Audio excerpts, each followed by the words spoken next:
আলেম থেকে টিকটকার হইছে, চুল কইরাছে কালার, এখন আবার নাকি নায়ক হইব, মন জয় করব সবার। 8 বছর তো প্রায় ওয়াচ করেছি, এখন চিন্তা ভাবনা আছে যে সিনেমা অঙ্গনে অভিনয় করা। হ্যাঁ, ঠিকই ধরছেন। আজকে আমি আমার এই ভিডিওতে আলেম থেকে টিকটকার হওয়া পবিত্র পাপিটাকে নিয়ে একটু আলোচনা করব, মানে একটু ঘেটে ঘুটে দেখবো আর কি সে আসলে চাচ্ছেটা কি আর শেষ পর্যন্ত পাইলই বাকি। স্বপ্ন ছিল যে আমি বড় বক্তা হব। শুধুই কি এগুলা ভাইরাল হওয়ার জন্য, নাকি এর পেছনে কারণ আছে অন্য? আমি তো আসলে ওয়াচ টস ছেড়ে দিয়েছি, এখন ওয়াচ টস করতেছি না, বুঝতে পেরেছেন? আসসালামু আলাইকুম, this is Farabi and this is the another episode of আমি ভাইরাল হতে চাই। নামাজ বাদ দিও না বন্ধু, এপারের চেয়ে ওপারের জীবন বেশি সুন্দর।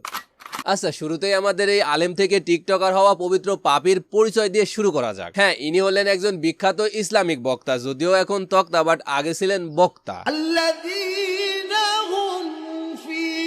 নাম মোহাম্মদ ওমর ফারুক আল আজমি। মাওলানা ওমর ফারুক আল আজমি একটানা 5 বছর ইমামতি করছে এবং ইউটিউবে একজন নিয়মিত বক্তা, এমনকি ওয়াজ মাহফিলও করছে অনেক। আল্লাহ সময়ের কসম করেন। আর সেই সময় তার ওয়াজ মাহফিলে হাজার হাজার মানুষের ঢল নামতো, আর এখন তার পিছনে মানুষ ছুটে না তাকে দেখার জন্য না, সে যে আকামটা করছে সে আকামটা মানুষকে দেখানোর জন্য। আমি তো আসলে এমন না যে আমি আল্লাহকে ভুলে গিয়েছি। আহা, চুলের কি কালার! লাস্ট টাইম এমন চুলের কালার দেখছিলাম বহুদিন আগে আমাদের টিকটকার অপু এবং টিকটকার মামুনের মাথায়। কালারটা কিন্তু সুন্দর আছে, বলেন অনেকটা কুত্তার পায়খানার মতো। তফাৎ শুধু একটাই, কুত্তারটা মাঠে ঘাটে রাস্তায় দেখা যায় আর এনারটা এনার মাথায়। যাই হোক, যেখানে ছিলাম, ইনি ছিলেন একজন মাওলানা ইসলামিক বক্তা। ইসলাম নিয়ে খুবই সুন্দর সুন্দর কথা বলতেন, আমাদের মতো যুবকদের ইসলামের পথে আসার দাওয়াত দিতেন। তার কণ্ঠটাও ছিল মাশাআল্লাহ। আল্লাহর ভয় না থাকার কারণে কিন্তু ওই যে রমজান মাস শেষ হয়ে গেছে, শয়তান সারা পাইছে, আর আই থিঙ্ক শয়তান সারা পাওয়ার পর প্রথম লড়াটা এনারেই দিছে। হেদায়েতের মালিক তো আসলে আল্লাহ পাক, এটা তো দুনিয়ার কোনো মানুষ নাই। যার জন্য একজন আলেম হওয়া সত্ত্বেও, ইসলামের পথে থাকা সত্ত্বেও, আল্লাহর একজন হেদায়েতপ্রাপ্ত বান্দা হওয়া সত্ত্বেও, শয়তানের প্ররোচনায় এবং ভাইরাল হওয়ার নেশায় এখন চুলে কালার কইরা টিকটকার হইছে, নায়ক হইব, শাকিব খানের মতো রাজকুমার সিনেমা বানাবে। একটা সুপারস্টার হওয়া যায় কিনা, শাকিব খান হওয়া যায়। আচ্ছা ওয়েট, মানলাম আপনি আলেম থেকে টিকটকার হইছেন, এখন আবার নায়ক হবেন, শাকিব খানের মতো ছবি করবেন, বাট আমার প্রশ্ন হচ্ছে, টিকটকার হওয়ার জন্য কিংবা নায়ক হওয়ার জন্য কি চুলে কালার করাটা মাস্ট বি, লাগবেই? মানে চুল কালার করাটা কি কোনোভাবে টিকটকারদের আইডেন্টিটি নাকি? আচ্ছা, তাও যদি হয় তাহলে শুধুমাত্র এই কালারটাই কেন? লাল, নীল, সবুজ, লেমন এগুলা কি করা যায় না? দেখতে কিন্তু খারাপ লাগবে না? জাস্ট ইমাজিন একটা ছেলে আমাদের পতাকার কালারের মতো লাল আর সবুজ কালারের চুল করে রাস্তা দিয়ে হেঁটে আসতেছে। লে হালুয়া, আমাদের মামুন ভাই দেখতেছি আমার কল্পনার থেকেও আরো এক ধাপ এগিয়ে চলে। আমি কল্পনা করার আগেই সে দেখতেছি ঘটনাটা ঘটাই ফেলছে। তখন আমার আবেগে কাজ করছে, বিবেক কাজ করে না। বাই দা ওয়ে, যেটা নিয়ে কথা বলতেছিলাম, আলেম থেকে টিকটকার। স্বপ্ন ছিল যে আমি বড় বক্তা হব। আচ্ছা ব্রাদার, আপনার কি মনে হয়, আপনি আলেম থেকে টিকটকার হয়েছেন, চুলে কালার টালার করে নায়ক হওয়ার স্বপ্ন দেখতেছেন, এতে করে আপনার অনেক সোয়াব হচ্ছে, আপনি আমাদের ইসলামের অনেক বড় উপকার করলেন। পরবর্তীতে ভাবলাম যে একটু সিনেমা টিনেমা করি। Same to you brother. আপনার মতো কিছু ভণ্ডামি করা ইসলামিক বক্তা যারা সবসময় নিজেরা ভাইরাল হওয়ার জন্য ঘুরে, শুধুমাত্র আপনাদের মতো কিছু মানুষদের জন্য আমাদের দেশে যারা ভালো ভালো ইসলামিক স্কলার কিংবা মৌলানারা আছে তাদের নাম খারাপ হয়। মানুষ তাদের ওয়াজ মাহফিলের ভিডিওর নিচে গিয়ে গালাগালি করে। ওয়াচ টস অনেক করলাম, এখন সিনেমা করি যে কেমন হয় বাকি আসবে। শুধু তাই না, আপনার এই ধরনের কাজকর্ম দেখে অন্য ধর্মের মানুষরা আমাদের ধর্ম সম্পর্কে ঠিক কি জানতে পারলো? এরা তো নিজেরাই নিজেদের ধর্ম মানে না, টিকটকে আইসা এগুলা করে বেড়ায়। এই কথাগুলা শুনতে আপনাদের খুব ভালো লাগবে। অভিনয় আমি মাঝখানে প্র্যাকটিস করলে হয়ে যাবে। আর ভাই, কিছু সাংবাদিক নামের হামবাদিক গুলো আছে যারা একটা কিছু পাইলেই হয়েছে তার উপর একেবারে ঝাঁপিয়ে পড়ে, তার বাসার সামনে সবসময় গিয়ে দাঁড়ায় থাকে যে তারে পাইলেই হয়েছে, কিংবা তারে কিছু টাকা দিয়ে একটার পর একটা ভিডিও বানিয়ে সেগুলা ইউটিউব এবং ফেসবুকে আপলোড দিবে। আমার শিক্ষাগত যোগ্যতা মাওনা, যতটুকু না মানুষ এটা সম্পর্কে জানতো, এরা আরো বেশি বেশি ভিডিও বানিয়ে মানুষকে তা মানে ভাইরাল, এরে একেবারে ভাইরাল টাইরাল করে মানুষকে আরো জানাচ্ছে যে আমাদের ধর্মের মানুষ এগুলা করে।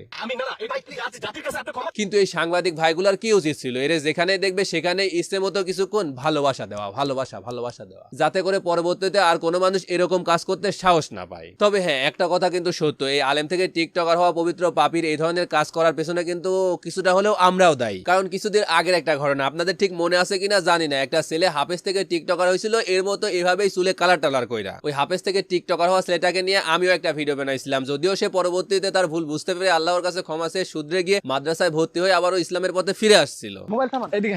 আচ্ছা ওয়েট, এখন নিশ্চয়ই আপনাদের মনে হচ্ছে যে এই আলেম থেকে টিকটকার হওয়া পবিত্র পাপিটাও কিছুদিন পর ক্ষমা টমা চেয়ে এভাবে ইসলামের পথে ফিরে আসবে। তাহলে আপনারা একদমই ভুল ভাবতেছেন, কিছুদিন পরে না, অলরেডি সে তার আইডি থেকে ক্ষমা চেয়ে পোস্ট কইরা দিছে। আসসালামু আলাইকুম ওয়া রাহমাতুল্লাহ, আমি মাওলানা ওমর ফারুক আল আজমি কিছু মানসিক অশান্তির কারণে আমি ওয়াজ মাহফিল, মাদ্রাসা, মসজিদ ছেড়ে সিনেমার নায়ক হওয়ার জন্য ঘোষণা দেই। কিন্তু বাংলাদেশের অনেক আলেম এবং ধর্মপ্রিয় মানুষ আমাকে ফোন দিয়ে কান্না করে এবং দোয়া করে, এজন্য আমার মনটা পরিবর্তন হয়। আমি কান্না করি এবং তওবা করি আল্লাহ তাআলার কাছে, নিজের ভুলের জন্য ক্ষমা চাই, সেই সাথে দেশ ও প্রবাসের সমস্ত মানুষের কাছে ক্ষমা চাই। আল্লাহ তাআলা যেন আমাকে মৃত্যু পর্যন্ত সঠিক পথে চলার তৌফিক দান করেন, আমিন। মানে ভাইরাল হওয়া শেষ, তাকে নিয়ে মাতামাতি করা শেষ, সে আবারও আগের জায়গায়।